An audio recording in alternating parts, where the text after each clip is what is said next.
Jennifer Crumbley, the mother of Ethan Crumbley, the school shooter, being tried for her possible role in the shooting of basically being negligent is what is being argued that, you could have seen this coming. The warning signs were there. Why didn't you do anything? And should we hold you responsible as a parent for the actions of your child? It's a case that really could set quite a bit of precedent going forward. Joining me to discuss, Bob Motta, defense attorney, host of the podcast Defense Diaries, available wherever you get your podcasts. Do check that out. Bob, this really is a case that could set quite a bit of precedent. What's been your thoughts on the arguments that have been made both ways on this?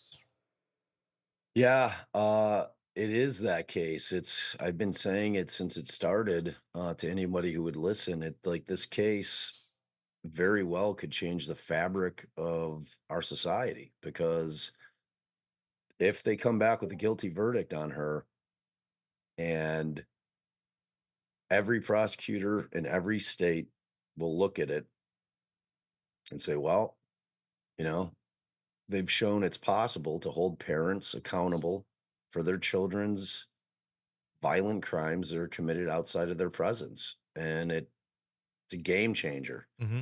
No, it really is, and, um, I've found it to be a fascinating case and an incredibly I typically don't stream trials on my YouTube channel, Hmm. but I wanted to stream the closings and her cross-examination because it's such an important case, and, for me it's a tough burden for the state to reach, because it's involuntary manslaughter, and they have to show multiple things and they have to prove each and every element of the crime, but they have to prove that they had knowledge that the kid was going through some serious, mental health issues, which he was. Hmm. And that's an interesting thing on this case. As I was watching some of the closing arguments, and the testimony as well of Jennifer Crumbley, was okay. It did appear that there was information there. I'll put it that way, that there was information there that one I would think reasonably could take that information and go, my son has some mental health problems. He probably should get some help. It's there.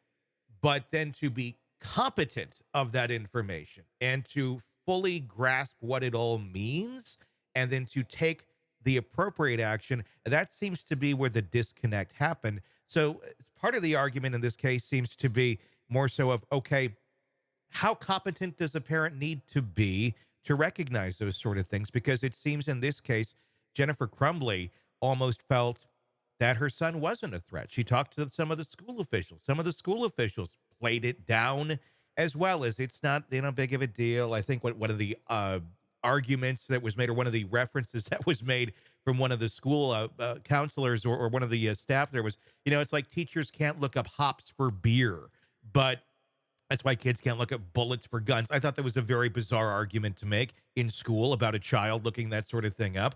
But at the same point, I kind of get it. But was this a mother who just simply didn't want to accept this, and maybe was at that moment in time incapable of accepting the reality of what her son was? And is that a crime? I don't think so. And I watched a bulk of the trial, and you and I were talking Hmm. off air, and it's easy to sit here as parents when we're not the ones in that seat and judge Hmm. whether or not she's a bad parent, whether or not she's neglectful, and you look at and Shannon Smith, love her or hate her. I happen to love her. I thought she did a great job. I know she rubbed a lot of people the wrong way, but in terms of her preparedness for that case and knowing the facts backwards and forwards, she did her damn job.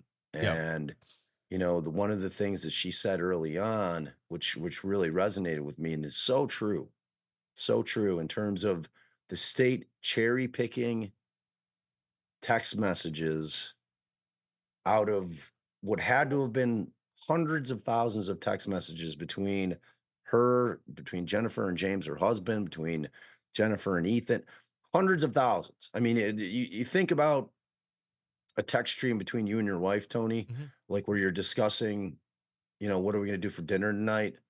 And like in a little thread like that, there's probably 50 to 75 text messages.